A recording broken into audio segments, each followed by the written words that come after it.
From Dallas, Texas, the flash, apparently official, President Kennedy died at 1 p.m. Central Standard Time, 2 o'clock Eastern Standard Time, some 38 minutes ago.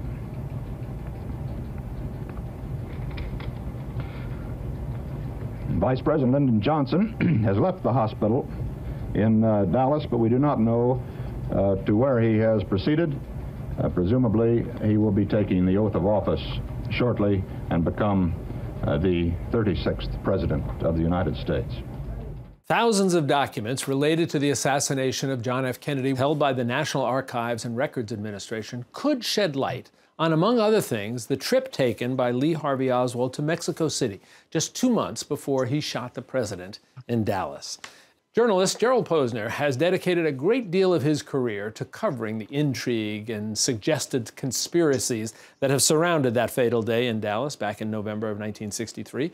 He's the author of Case Closed, Lee Harvey Oswald and the Assassination of JFK, and I am pleased, as always, to welcome him to the program. Jerry, it's always good to talk to you. Great, Jack. Good to see you here. It's nice to join you again. Before I get into the specifics, let me ask you to give us a little bit of historical and procedural context.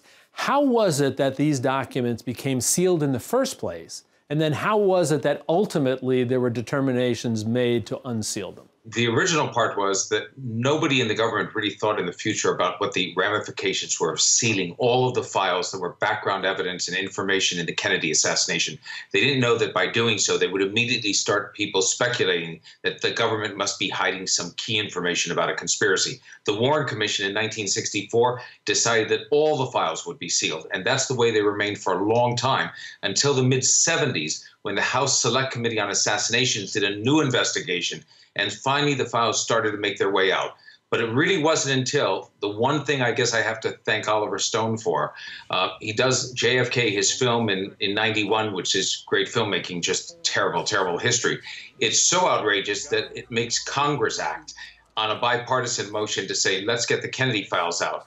And they pass a law then that says 25 years from now, we want all these files out. And if they aren't released by October 26th of 2017, they have to come out unless whoever's president at that time decides that for national security or law enforcement or foreign relations, the harm outweighs the good. Are you expecting any major revelations to come from this release? No. Most of what is coming out of the archives will relate not so much to the assassination itself, not about the Grassy Knoll, second shooters, forensics at Dealey Plaza, but more about around Oswald, understanding Oswald, a couple of months beforehand, the CIA, what they might have picked up. There's even a CIA profile of Oswald that's been held for all these years in the files. It was done after the assassination. I'm sure the CIA is going to look brilliant on that, but they knew what the assassin was after the assassination, so it doesn't count for much. Let me ask about that Oswald, and there's certainly mystery that's been swirling around a trip that he takes to Mexico City. Give us a sense of what we know about that trip and how it may or may not have played into Oswald's actions in terms of the shooting in Dallas. I think, Jack, that trip is absolutely critical. And when Oswald left New Orleans to go to Mexico City, it was on September the 25th of 63. He sent his wife back to Dallas, and he took a Greyhound bus. It took him like 20 hours to get down there. He had to transfer twice.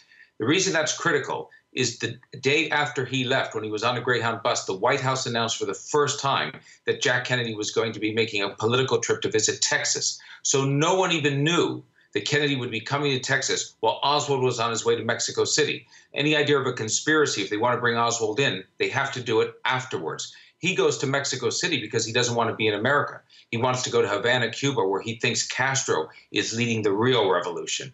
The reason this trip is critical is Mexico City was a nest of spies back then. This was the Cold War taking place, only a year after the missile crisis, the standoff. So the Americans were spying, and the Soviets were spying, and the Cubans were spying back on the Americans. There are informants in the Mexican government supplying information to all of them. What did the CIA learn about Oswald's trip to Mexico City when he saw the Cubans and the Soviets? And did they learn something that might have been on the radar when he returned to the U.S. in early October and they didn't tell the FBI? That could be a real find to the embarrassment of the CIA if it exists. What has the position of the Kennedy family been in terms of disclosing these documents? The Kennedy family, from conversations I've had with very good friends of the family over the years, they would just like this to all be over with. It didn't matter if it was over in 1975 or if it was over, today. They just are past the point of having assassination discussions. They lost Bobby Kennedy in '68. They have lived through year after year of these memorial or anniversaries. Every big anniversary is another time for reflections on who killed Kennedy. And they would rather remember his life as opposed to his death. There is evidently a handwritten note from Jackie Kennedy about the funeral plans. I don't know why it's been held for all these years. Maybe it was considered sensitive to the family. But there will be another burst of what I call personal Jackie Kennedy news, and the family will have to endure that. But they try to stay as far away as possible. Last question for you. I mentioned the publication of your book, so well researched, so well written, Case Closed, where you state out that it is your conviction, your firm conviction, that it was Lee Harvey Oswald as a sole shooter. In the passage of time since the book was published and with whatever revelations we've seen since, have you had any reason to question that conclusion at all? No, I haven't had any reason to question the conclusion. As a matter of fact, I did an update on the 40th anniversary to the book in which I talked about the documents that had come out and how they more or less solidified that. And the latest discoveries in ballistics and forensics have added to what I wrote back in '93. The key is what you just said, Jack. You said I concluded that Oswald was the lone shooter. And since I don't find any evidence of him being involved in a conspiracy, I also conclude he acted on his own. However, I have to be open as a researcher or investigator to the possibility, if somebody was able to produce from the files the incontrovertible evidence that showed that Oswald had, in fact, suddenly gotten involved with the mob or had moved to the CIA in those last few weeks, you'd have to change your conclusion and say, all right, it's still Oswald, but it's a plot. I'm convinced that evidence doesn't exist, that in the end, history says it was one man, one gun, and nothing else involved. But I don't think most Americans will ever agree with me. Well, Jerry, it's always a pleasure to talk with you, and it's always helpful and educational for us when we get a chance to share some of your thoughts and ideas. Look forward to talking to you again real soon. You take care now. You too, Jack. Thanks so much.